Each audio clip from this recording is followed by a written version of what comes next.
My name is Walter Briggs. I am 67 years old, and 3 days ago, I buried my wife, Catherine.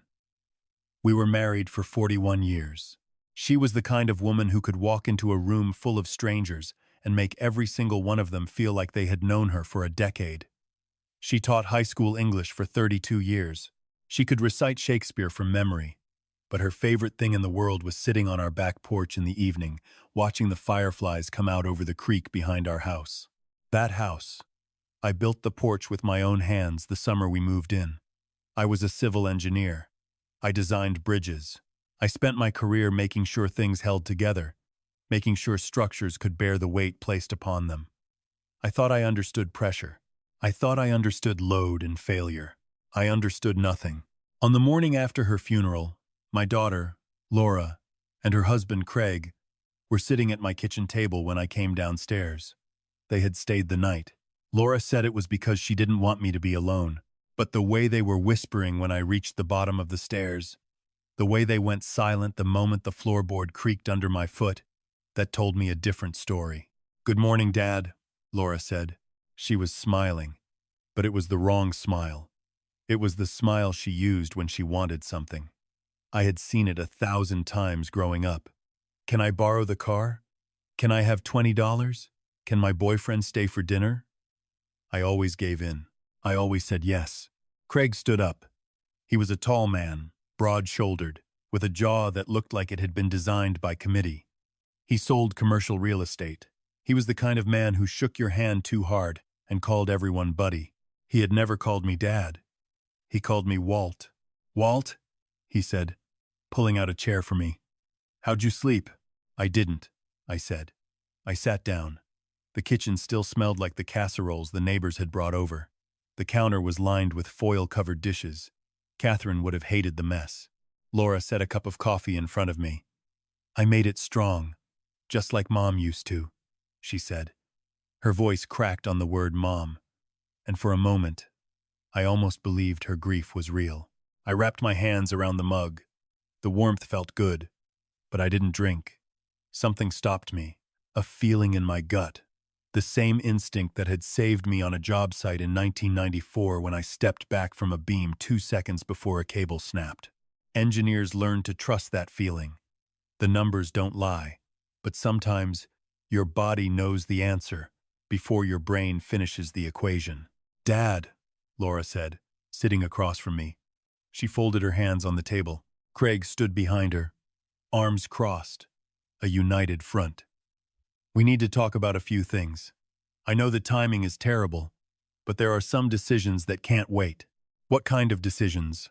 Craig leaned forward. "It's the house, Walt, and the accounts." Catherine was very specific about what she wanted. She talked to us about it. She wanted to make sure you were taken care of. Taken care of. There was that phrase again.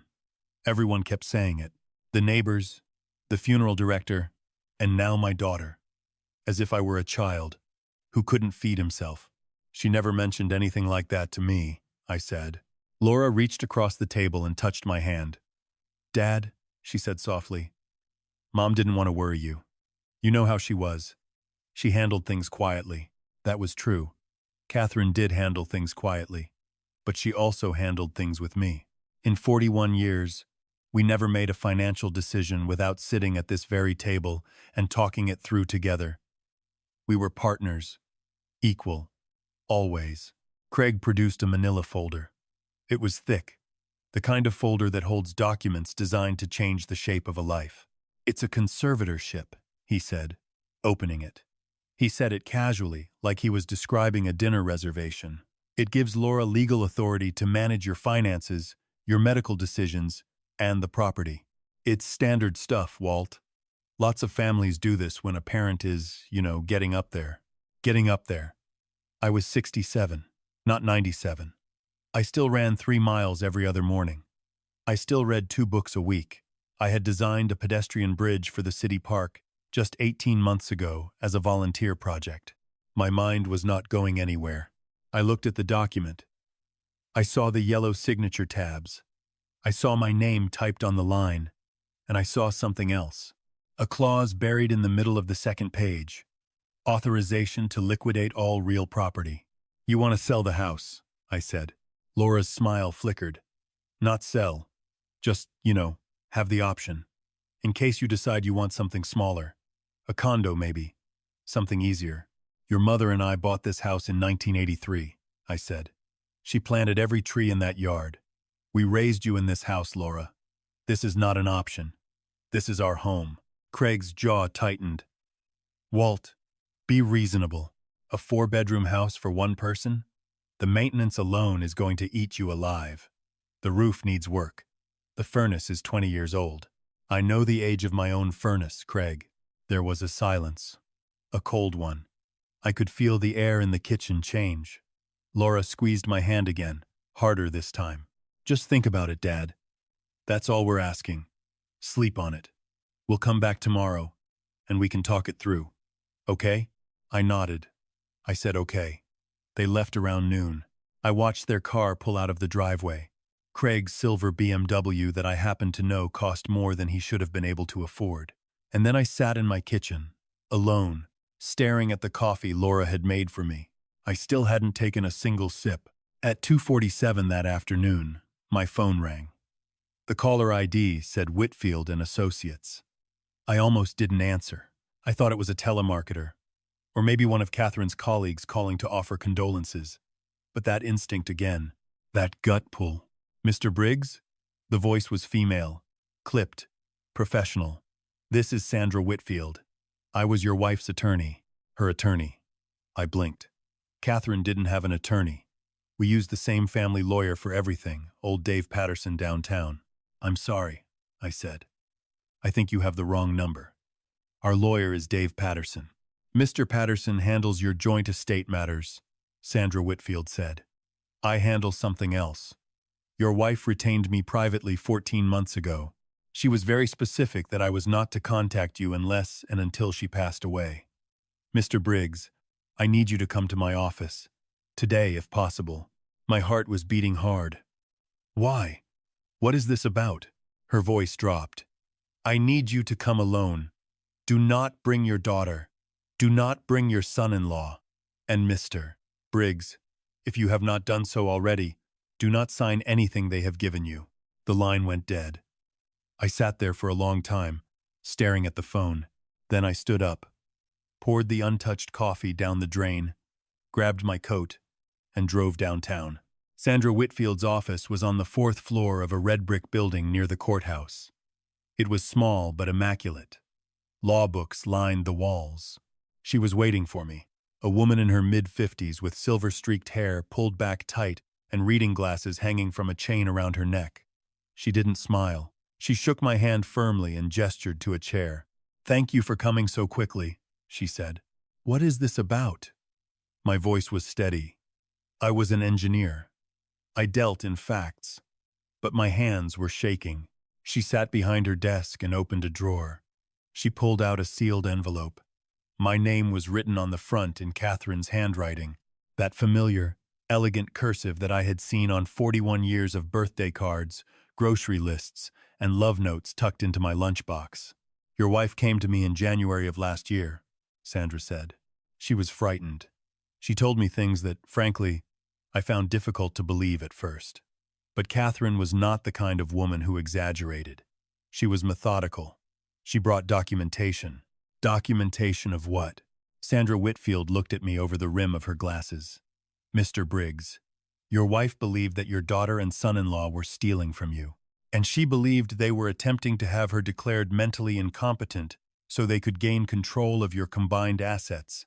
She further believed, and she had evidence to support this, that they were making her ill. The room tilted. I gripped the arms of the chair. Making her ill. Making her ill. I thought about the last year. Catherine's sudden decline. The fatigue that hit her like a wall. The trembling in her hands. The confusion that would come and go. Moments where she couldn't remember the word for something simple, like lamp or window. The doctor said it was early onset dementia. He said it was consistent with her age. But Catherine had fought that diagnosis. She had raged against it. I am not losing my mind, Walter, she had said to me one night, gripping my arm. her eyes fierce and clear. Something is wrong. Something is wrong with me. But it is not my brain. I thought it was denial. I held her. I told her it would be okay. I told her we would face it together. Oh, Catherine. She wasn't in denial. She was right. She had been right all along, Sandra continued. She opened a second folder on her desk. It was thick. Your wife did something extraordinary, Mr. Briggs. Over the course of 8 months, while she was declining, she built a case. She documented everything. She photographed her own food before and after Laura or Craig prepared it. She saved samples. She had private blood work done at a clinic 40 miles away, one your daughter would never think to check. And she engaged a forensic accountant to audit the trust accounts your son-in-law had been managing. I couldn't speak. My throat was closed. The blood work showed elevated levels of a compound called thallium, Sandra said. Her voice was quiet now. It's a heavy metal. It's odorless, tasteless, and in small, repeated doses, it mimics the symptoms of neurological decline, confusion, memory loss, tremors, hair loss. Hair loss. Catherine had started wearing scarves 6 months ago. She said she was cold, but I had seen the hair in the bathroom drain. I had seen the thin patches she tried to hide. The forensic accountant found that approximately $800,000 has been diverted from your retirement accounts over the past 3 years, Sandra said. The transfers were disguised as investment fees and tax payments. They were authorized by Craig, using a limited power of attorney that you signed 4 years ago. I remembered that. Craig had said it was just a formality. To make managing the portfolio easier, Walt. You don't want to be bothered with every little trade. I signed it at a barbecue. He handed me the paper between burgers. I didn't read it carefully. I trusted him. He was married to my daughter. There's more, Sandra said. She slid the envelope across the desk. Catherine left this for you. She wrote it 3 months ago. She told me she was running out of time, that the symptoms were getting worse, and she was afraid she wouldn't be able to write much longer. She made me promise, Mr. Briggs. She made me swear on my mother's grave that I would get this to you and only you after she was gone. I picked up the envelope. My name, her handwriting. The letters were shaky, trembling, the hand of a woman being slowly poisoned by her own daughter. I opened it carefully. The letter was 4 pages long. I will not repeat all of it here. Some of it is too private. It belongs to Catherine and me alone. But I will tell you what she told me. She told me she loved me. She told me she was sorry she couldn't tell me sooner, because she knew I would confront Laura directly, and she was afraid of what Craig might do. She said Craig was not just a thief. She said he was dangerous. She said she had overheard him on the phone with men who threatened to hurt Laura if debts weren't paid. She said Laura was terrified of him, but also complicit. She said Laura had changed. She told me the thallium was in my supplements, the joint pills I took every morning, the big white capsules Laura had started buying for me from some online health store. She had opened one of them herself and sent the powder to a lab.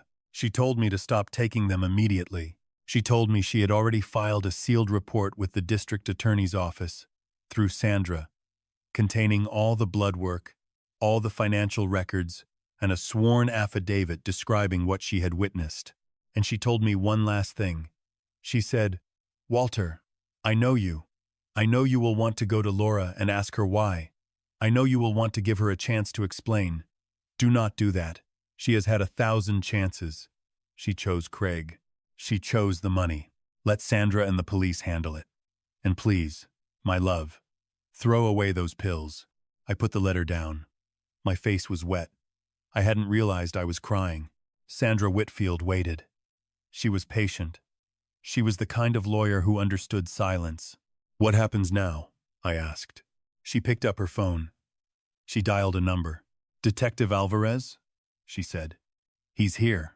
We're ready. 20 minutes later, a man walked into the office. He was in his early 40s, compact, with a shaved head and watchful brown eyes. He wore a plain, dark suit and carried a battered leather briefcase. He introduced himself as Detective Marco Alvarez, Financial Crimes Division. Mr. Briggs, he said, shaking my hand. I've been working your wife's case for 6 weeks. She was a remarkable woman. I'm sorry I never got to meet her while she was alive. 6 weeks? She had set all of this in motion while she was dying. We have enough to arrest them today, Alvarez said. The financials alone are enough for grand larceny. The thallium exposure, combined with the lab work and the supplement analysis, gives us attempted murder on you. And we have formally requested an exhumation of your wife's remains to confirm what the earlier blood work strongly suggests. He paused. He looked at me the way people look at you when they are about to say something they wish they didn't have to say. Mr.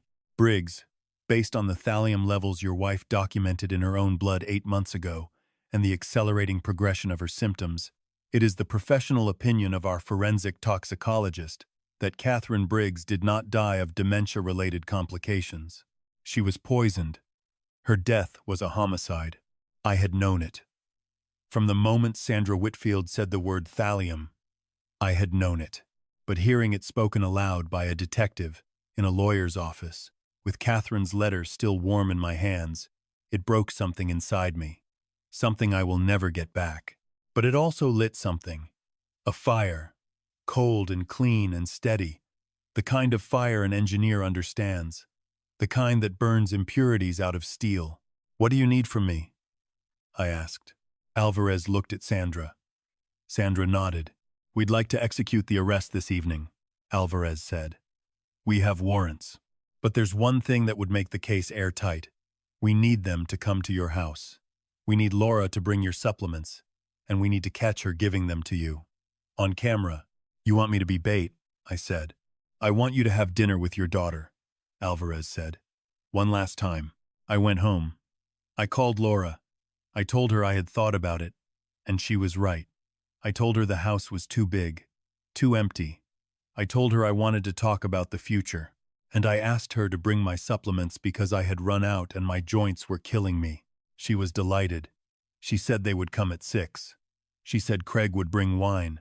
Alvarez's team came in through the back door at 3. They were quiet and efficient. They put a camera in the smoke detector over the kitchen table. They put a microphone in the fruit bowl. They put a wire on me, a small device taped under my shirt, right over my heart. The irony was not lost on me. A female detective named Park set up in a van parked 1 street over. I could see my own kitchen in high definition, every detail. The copper pots Catherine had collected, the chipped tile behind the stove that I had been meaning to fix for 10 years. Just be natural, Park said. Let them talk. Let them give you the pills.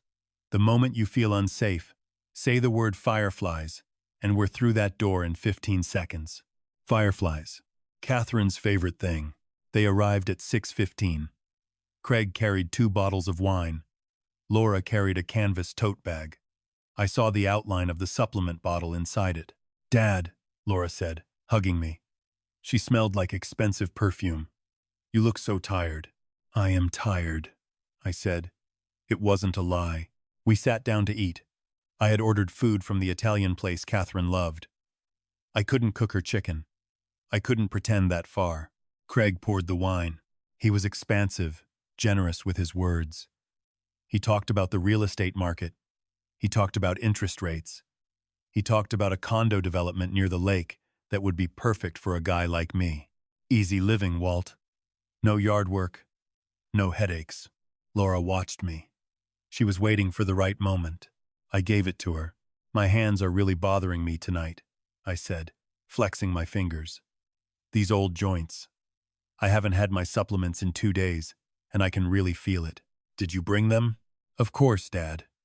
Laura reached into her tote bag and pulled out the white bottle. The label said, Premium Joint Health Complex. She opened it and shook 2 large white capsules into her palm.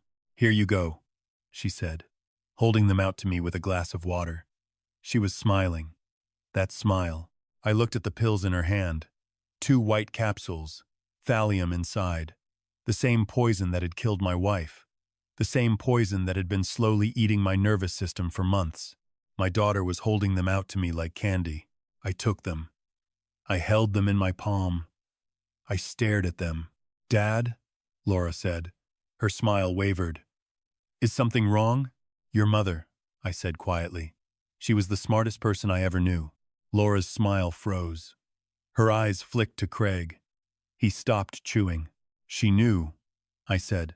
I set the pills down on the table, gently, precisely, the way you set a detonator. She knew about the thallium. She knew about the money. She knew about all of it. The color drained from Laura's face. It happened so fast it was like watching paint stripped from a wall. Dad, what are you? She started, and she did something about it. I continued. Because that's who she was. She didn't sit around and wait to die. She fought. She hired a lawyer. She hired a forensic accountant. She gave blood samples to a lab you never heard of. She documented everything you did to her, everything you did to me. And she made damn sure it would all come out after she was gone. Craig stood up. His chair screeched against the floor. Walt, he said, his voice low and dangerous. I don't know what you think you're talking about, but you need to calm down. Sit down, Craig, I said. And my voice was not the voice of a frail old man. It was the voice of a man who had spent his career making sure bridges didn't collapse, and who could calculate exactly how much weight a structure could bear before it broke. Sit down and listen to me. He didn't sit. He looked at the door.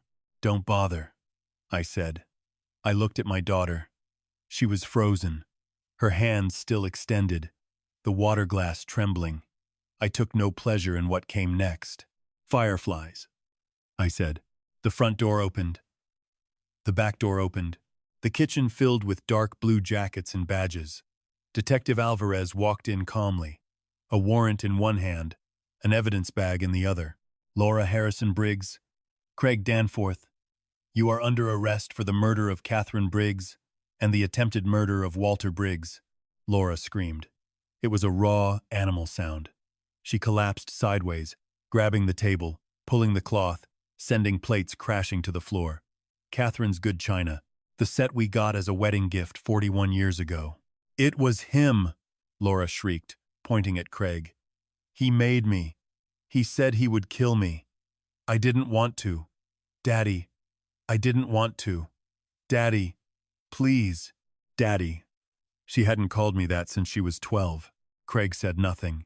He just stared at me, his jaw working, his eyes flat and empty. They cuffed him.